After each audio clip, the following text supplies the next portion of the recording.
saying, viewers, is entitlement. You don't have a choice in the matter. Perhaps that's why Gen Z is sitting today giving double the amount of votes to the BJP. Maybe that's why the Samajwadi Party is out of power. Maybe that's why, viewers, the Thakres today are trying to now patch up because they couldn't make a go of it either. Perhaps that's why you have a situation in another very, very important and telling state where a long dynasty is also dwindled, viewers. And I'm talking about Uttar Pradesh, maybe. Who knows? I want to move on, viewers, because we have a very interesting conversation which actually touches upon certain constitutional issues. In a landmark move, Uttar Pradesh bans caste-based political rallies. So you can't take signs that aggrandize one caste over the other to political rallies. It removes caste references from police records and clamps down on divisive signage and social media posts. Yes, viewers, caste references even in police records, public spaces are banned. FIRs and memos will no longer mention caste for identification. A court directive paved the way for this policy. It wasn't something that was pulled out of the hat by Yogi Adityanath. The court said remove caste of accused from police records so there is no stigmatization. Ban on signages, posters that glorify certain castes should be removed so that doesn't create divisions in society and a feeling of supremacy. Ban on caste-based political rallies so that you don't constantly perpetuate caste over unity and vote bank. Monitor social media for caste-based messages so that there is no hate. Take action if any caste is glorified or denigrated. Exceptions to be allowed for cases under SC/ST Act in those because it is pertinent to mention the crime against the caste, you can do so. The court's directive now finds full expression in policy promoting social cohesion, fairer politics and a vision of a casteless society. Viewers, however, there are some people who have come out and said that this is a complete assault on lower castes and their ability to raise their voice. Is this a bold step towards national unity or does it risk marginalizing OBCs and Dalits? Can politics finally move beyond vote bank tactics? And will Rahul Gandhi and Akhilesh accept the shift or continue playing caste cards? And should we really be lauding Yogi and perhaps even Prime Minister Modi, who might have actually been in on this, for trying to put country above caste? Let's ask those questions. I want to first start with the SP representative on our show, Tariq Khan Saab. Why is your political party opposed to this move, sir? Listen, first of all, CM should understand that if you are against the caste system, you yourself have to understand all these things first of all. Why Akhilesh ji's house was clean when it has been evacuated at that time? Why the mandir was clean when he went over there? Why of a particular caste in Lakhimpur out of 27, 15 had been appointed? So these are the few of the questions, and this is caste system. You are about to do a caste census. In that, you'll go every house and ask about caste. That means when you will have to fulfill your political agenda, you're okay with that. And if a slogan that is PDA that had benefit Samajwadi Party in last Lok Sabha election, you just have fear of that people of backward class, of SC, of minorities has realized that BJP is not working for them. So that's why Yogi Adityanath has been compelled by the power of PDA to make such type of move. And if he really believes that, so he should work on the evil still exist in society and what action he is taking for that as well. He should come forward and tell that these are the ABC 3 action of the government to overcome, because caste system exists in India since last 5,000 years. So just by doing all these things, you will not be able to equalize everybody. Still, we have thousands, hundreds of cases which tells us that there has been any type of inequality has been done with SCs, with OBCs. No, but I want to understand from you, why is it necessary to come up with a formulation like PDA, which is Pichhada, Dalit, Adivasi? Is it not exclusivist, sir? Does it not exclude others? Do you not represent anyone else? Why to have a reservation for backward? Then you should be against backward reservation as well. You are saying that we should scrap all these type of reservations. No, I'm only asking you. I'll take on behalf of No, because one second, Mr. Khan. I'll take on behalf of No, I want to understand one thing. When you come out and say we represent PDA interests, which is Pichhada, Dalit, Adivasi interests, do you represent Brahmin interests? No. Yes. Yes. No. Freudian slip, viewers. A means agla. Freudian slip there. No. A means agla. Akhleshji already said. It came A out. means agla. No, sir. A means agla. You said Pichhada, Dalit, Adivasi is the formulation. Am I wrong? Alpsankyak. Adivasi nahi. Okay, Alpsankyak. So where is the agla in this? Agla. A means agla as well. A means which is left to the imagination. Well. It's not which is left to the imagination. Viewers, it's not being said by me. Okay. It's being said by Akhleshji. Fair enough. ठीक है. चलो, आपकी बात मान लेते. Let me bring in Sharad Trivedi साहब. Sharad Trivedi, are you today denying certain caste groups an opportunity to voice their interests? Well, in the process of becoming secular, Samajwadi Party did not remain communal and could not become secular. I would like to emphasize that Shuddhikaran or cleaning of the house or cleaning of the temple is done on a daily basis. Whenever a person shifts to a new house, and especially with Yogi Adityanath, the cleaning process had to be done. That's a very normal process in Hindu religion. So they are not aware probably of the intricacies of Hindu religion. That is the reason why Samajwadi Party comes out with this.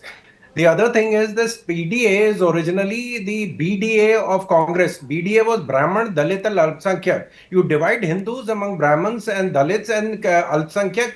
The minority has to be maintained united.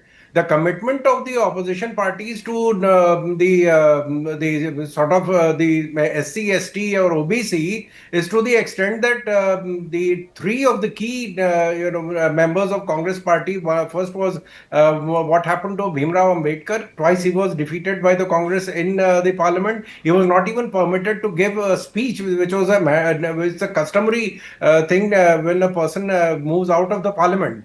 The second thing, what they did with Babu Jagjeevan Ram, he was another stalwart who was a Dalit leader in Congress. He had to leave the party. No, look, Mr. Trivedi, that's a slightly different issue. I understand that maybe you're saying they don't represent, they don't walk the talk. I understand that. But I want to ask you, by banning any caste-based rallies, there are people who are saying that you're denying the backward classes a voice to raise their issues.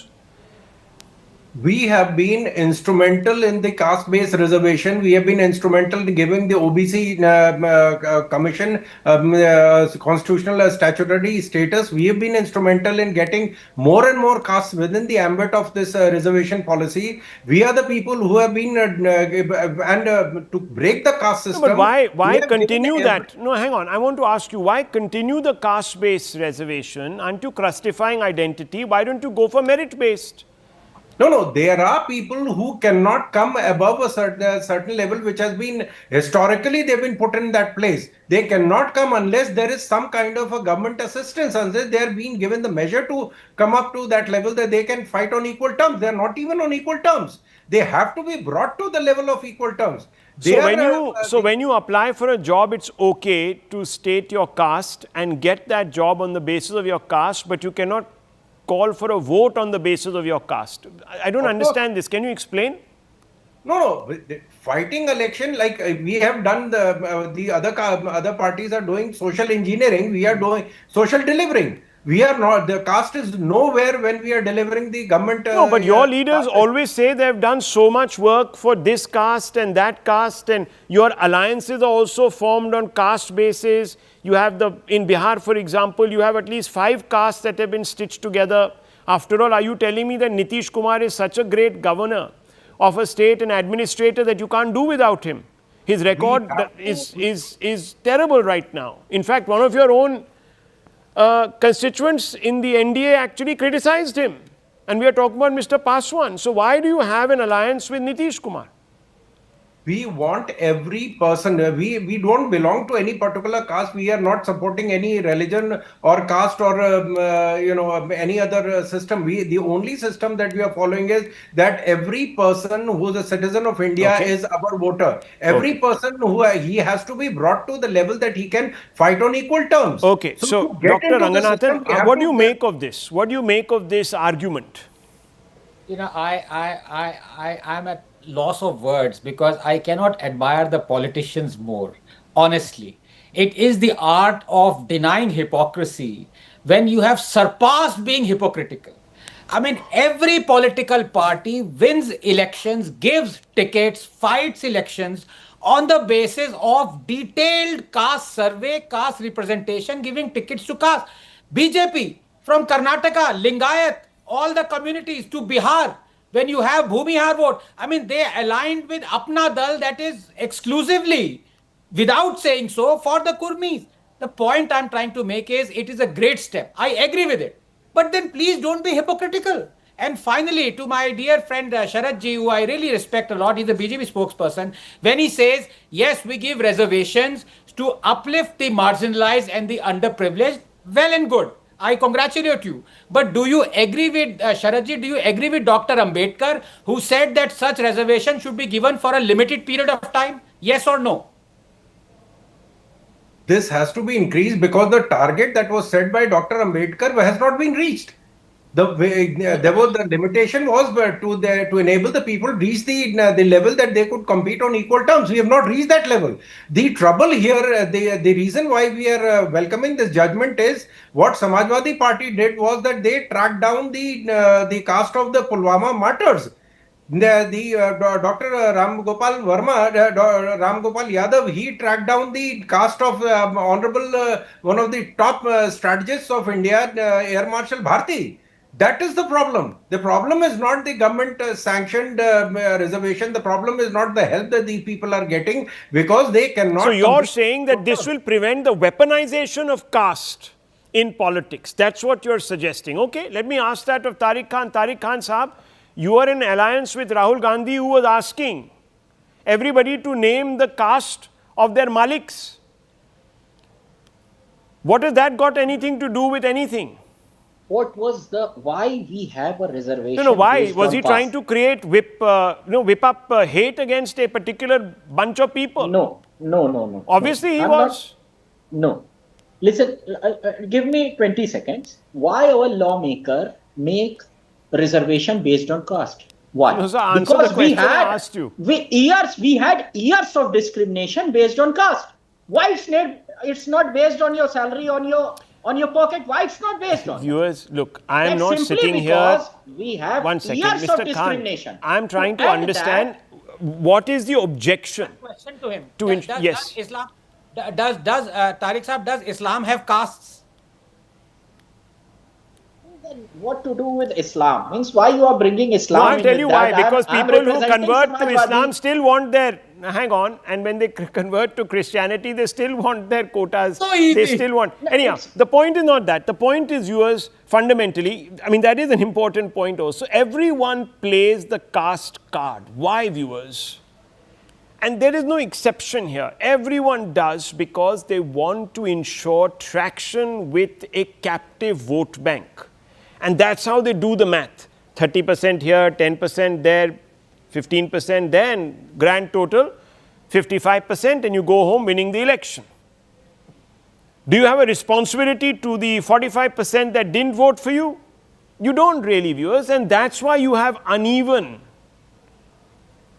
growth in this country. Because one dispensation comes and services only those it considers its voters. That needs to change.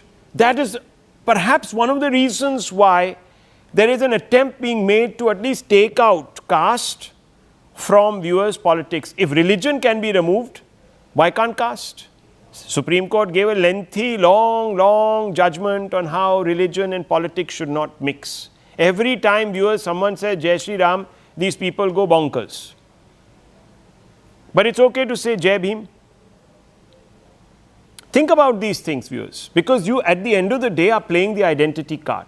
You have to be consistent, as Dr. Ranganathan said, let all be consistent, then we can have a conversation. You can't say that, listen, we'll convert out of Hinduism because it's not good for the lower caste, but then when you go to the next faith, you also then take your emoluments from the state saying, no, but we are still OBCs.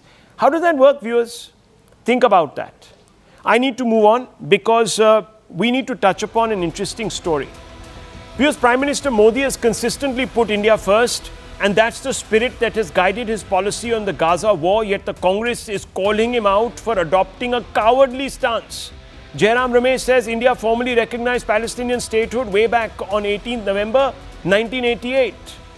But India's policy in regard to Palestine, especially over the past 20 months, has been shameful and one of moral cowardice. But to commit to Palestine without an effective Palestinian Authority committed to peace and Israel's right to exist risks being meaningless, viewers. Meanwhile, Israel remains India's steadfast ally, key for defense, intelligence, Kashmir advocacy, and strategic depth in West Asia. Blind moral posturing as Congress demands cannot replace pragmatism. India must press for a ceasefire, humanitarian relief, and a genuine two-state solution, the one that aligns principally with national interests, and that's what Modi is doing. So why call his Palestine policy cowardly? Let's ask those fundamental questions. Let's open this up very quickly. Dr. Ranganathan and Sanjay Jha. Let me bring you in first. Sanjay Jha, what is the problem? Prime Minister Modi recognizes the state of Palestine. He has no problem with it. Why is his policy cowardly? Well, let me tell you one thing. Yeah? Everyone knows that Israel is committing genocide, apartheid, ethnic cleansing in Palestine. And this has been said by the ICC, by the ICJ, even by the human rights groups in Israel. Okay. It's out there. Now you have Australia, you have Canada, you have UK, you have Portugal, you have France, who have talked about Palestinian statehood formally, the sovereignty of Palestine. And India, which was the first country to actually recognize Palestine, has ended up being nothing but a handmaiden of the Israel-American politics. We have been silent on UN resolutions on ceasefire for such a long time. I mean, we are waking up after the entire world is telling us that Israel is... So what do you want exactly? What do you want him to do? We would have liked it if India, instead of feeling very thrilled under Mr. Modi for buying Pegasus and doing defense deals and buying items of cyber surveillance. So don't buy weapons. Human rights. Don't buy weapons from Israel. Well, you can buy it from anywhere you want. Okay, buy from anywhere. Buy from America. Buy from China. Just 1 minute. Viewers, just think about this. Just think about this, viewers.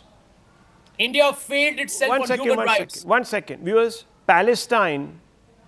60,000 excuse me, sir, Palestine and its leadership, viewers, have contributed to thousands of deaths through terrorism in this country. How, viewers? Because it supports, shared a stage. Who am I talking about? Two of the top slain leaders of Hamas shared a stage with Maulana Fazlur Rahman, who is the principal architect of jihad against India. Don't use a red herring and I'm not, it's a fact. Program. Disprove me. Is it not Disprove a fact me. That over 60, what red herring? Are you saying, sir, the death of Indians to terrorism is a red herring? Are you trying to tell Are you telling me, sir, that we should go out there and say to people who are the leadership of the Palestinians, excuse me, Sanjay Jha, can you believe what Sanjay Jha just said, viewers? A red herring? I can't speak for the people of my own country. No, I must speak for the people of Palestine, but not for Indians who are being butchered by an orchestrated, viewers, campaign directed and supported by Palestinian politicians against my people. That is a red herring for these people. Do Indian lives not matter? Let me bring in Uzi. 1 second. Let me bring in Uzi Abad. Yes, Uzi Abad. I want people to remember what the Congress has said, viewers. It's a red herring to bring up the deaths of Indians on account of what the Hamas and its representatives have done, which is collude with Pakistan, viewers. Several times voted against India on Kashmir, several times committed itself and said that the Palestine cause and the Kashmir cause is exactly the same. And we must liberate Kashmir. So you're willing to condone Can you believe it, genocide? viewers? Can you believe it, viewers? Can you believe what Sanjay Jha said? The genocide of Indians, the religious genocide of Indians is a red herring for this man. Okay, very quickly. Ex-Mossad director with us. Yes, ex-Mossad director. Please respond, sir, to Sanjay Jha. Israel is committing genocide. You have said Israel is fighting in this war because it had been attacked. The initiative came from Hamas, and what they did is a brutal onslaught on Israel, having its militant invading Israeli territory, butchering, raping, killing, and the kind of atrocities committed in that attack are unparalleled, I think, in modern times. That is how this war started.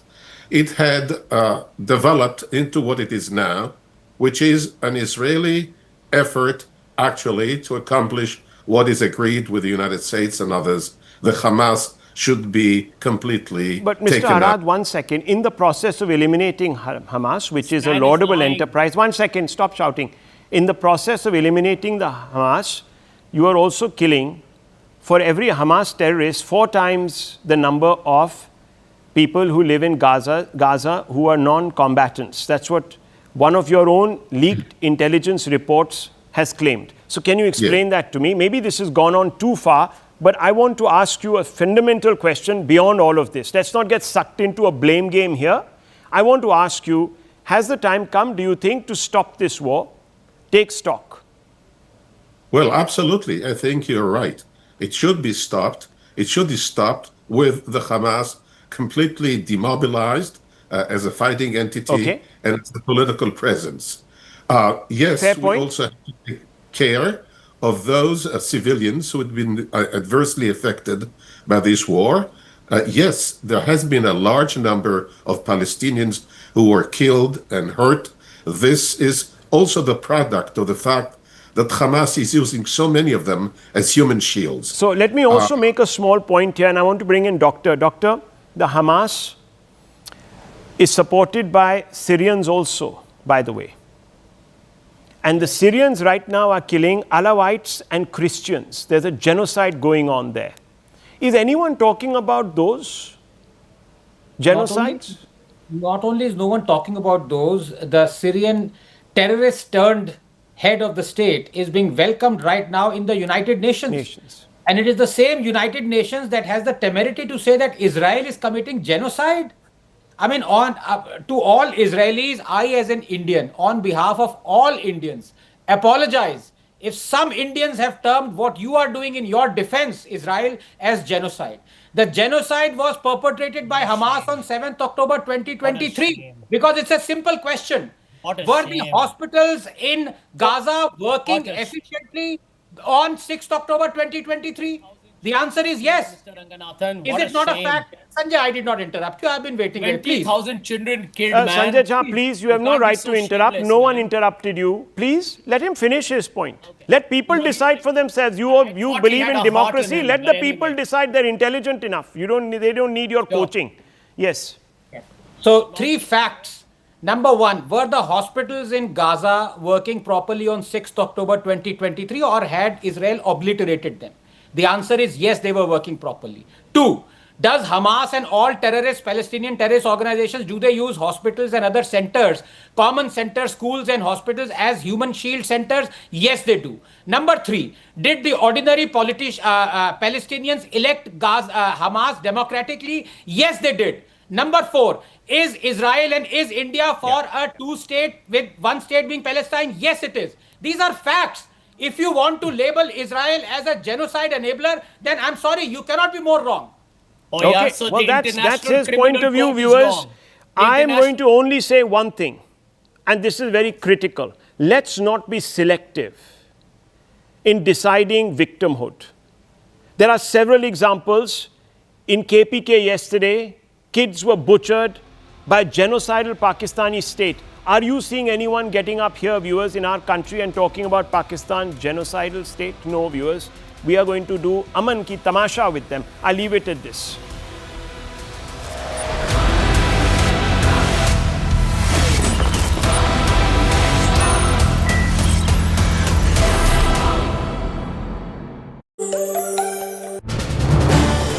This is News 18 Network.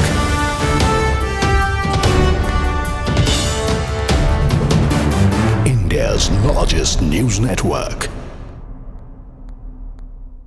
Preeti, if you are still with us, we do understand how emotional this entire aspect is and this entire final journey is because of the connection that Zubin had with everybody in the state of Assam and many in the country.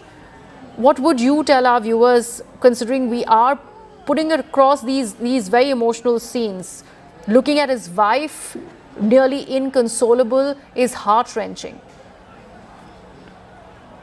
See, you have mentioned about how he went for the festival, Northeast Festival, and where we never knew that Zubin Garg will never come back alive after going to that festival.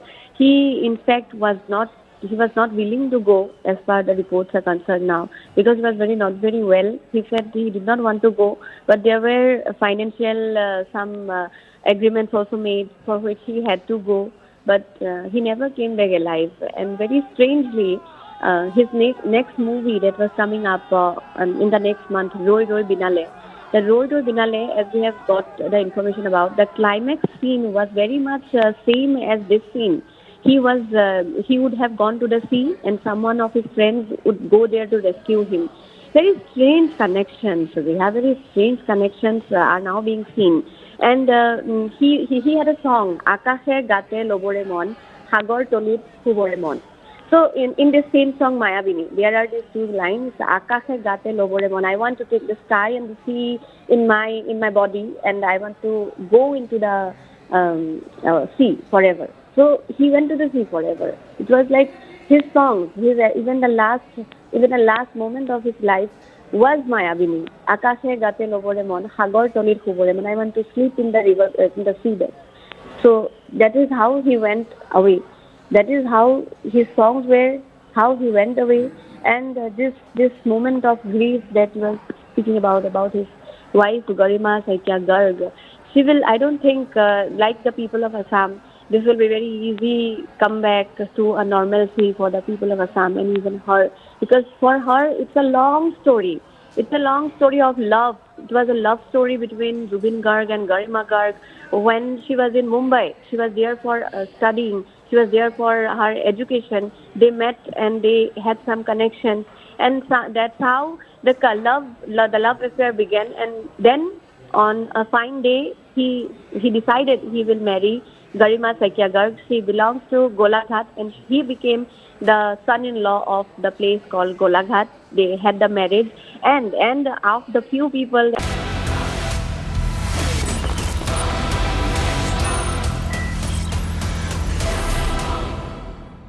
After receiving the prestigious Dada Saheb Phalke Award at the 71st National Film Awards, Malayalam legend Mohanlal, in an exclusive chat with CNN News 18, dedicated the award to the Malayalam industry, saying it's the love of the people that keeps him going. Sir, today you have been awarded with Dada Phalke Saheb Award. How do you feel? What do you have to given say? all the answers. Like, this is a great moment for us as an actor. This is a great honor. And I already told I'm giving this honor to the Malayalam industry. Okay? You're dedicating this award to the Malayalam industry. Thank you. And what do you have to say about, you have been ruling the Malayalam industry? Nothing, I'm not ruling. I'm a part of the Malayalam industry. And that's all from me, Rahul Shivshankar. Up next, Palki Sharma with The Vantage.